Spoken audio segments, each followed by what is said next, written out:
We bring you the latest updates from the Pna Newsroom. Turkey's ambassador to the Philippines thanked the Filipino people for sending aid as the country reels from a massive earthquake that left thousands of people dead and reduced many homes to rubble.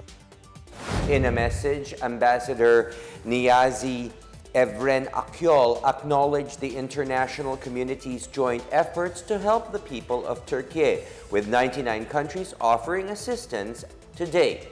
Akyol thanked President Ferdinand R. Marcos Jr. for his swift instruction for Philippine authorities to send rescuers and medical personnel to Turkey within 48 hours. He also acknowledged the assistance of the Philippine Red Cross as well as the gesture of the House of Representatives. The envoy expressed his gratitude as he received $100,000 in financial assistance from Speaker Ferdinand Martin Romualdez in simple rites held at the Batasang Pambansa complex in Quezon City. Romualdez in turn thanked the people of Turkey for their assistance after Super Typhoon Yolanda struck Leyte and many parts of eastern Samar in November of 2013. Meanwhile, in continued efforts to stop agricultural smuggling, a total of 202.5 million pesos worth of smuggled agri-fishery products were seized in January alone by the Department of Agriculture with the help of its partners at the Manila International Container Port. The seized agri-fishery products were contained in 24 container vans consigned to companies Aster Zenmed and Sea Easter Consumer Goods Trading. These include fresh red, white, and yellow onions, potatoes, roasted sweet potatoes, imitation crab sticks, and frozen boneless beef and other assorted meat products. The DA revealed that the goods, which originated from Hong Kong, China, were misdeclared, misclassified, and have no sanitary and phytosanitary import clearances. The DA acknowledged the assistance of its partner agencies, including the Philippine Coast Guard, Bureau of Customs, Bureau of Plant Industry, Bureau of Animal Industry, and the Bureau of Fisheries and Aquatic Resources, or BFAR. President Ferdinand R. Marcos Jr. has been firm in his mandate to protect Filipino farmers and fishers to make local agricultural produce more competitive. To reduce poverty, the Department of Social Welfare and Development, or DSWD, is working to address the food crisis that many communities around the country are experiencing. DSWD Secretary Rex Gatchalian said one action to take is to create digital food stamps that recipients can use to buy commodities in grocery shops and supermarkets.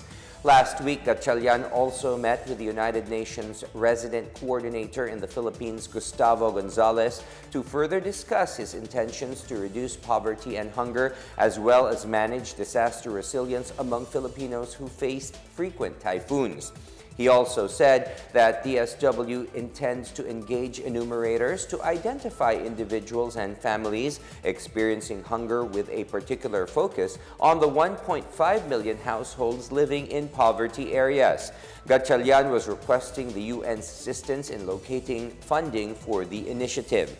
Gonzalez, for his part, stated that the organization is prepared to give the necessary technical help as well as the resources to implement his plan. He even commended Gatchalian for devising such a method to solve hunger. In other news, over 100 million pesos worth of sales leads have been generated by the Philippine delegation during the recently concluded ASEAN Tourism Forum in Yogyakarta, Indonesia.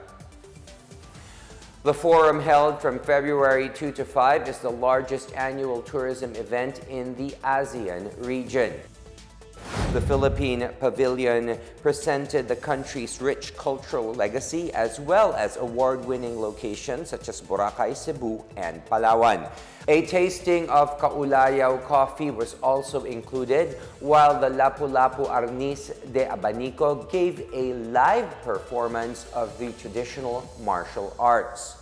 Several Philippine-based ASEAN homestay were also honored, while the ASEAN Public Toilet Award was specifically given to the Cordillera Convention Hall, Caltex Irawan, High Ridge Restaurant, and Shell OGI at Northwalk 2, and the Botanical Garden and Wright public toilets for their safety, cleanliness, and accessibility that help enhance tourism experience.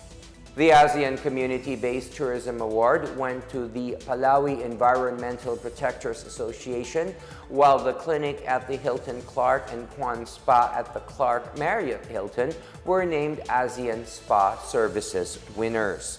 Tourism Secretary Cristina Garcia Frasco welcomed the guests with an invitation to experience the country's varied tourism goods. And that is the latest and the biggest stories from the Pna Newsroom. For more news content, visit our webpage or head onto the Philippine News Agency's Facebook and Twitter accounts.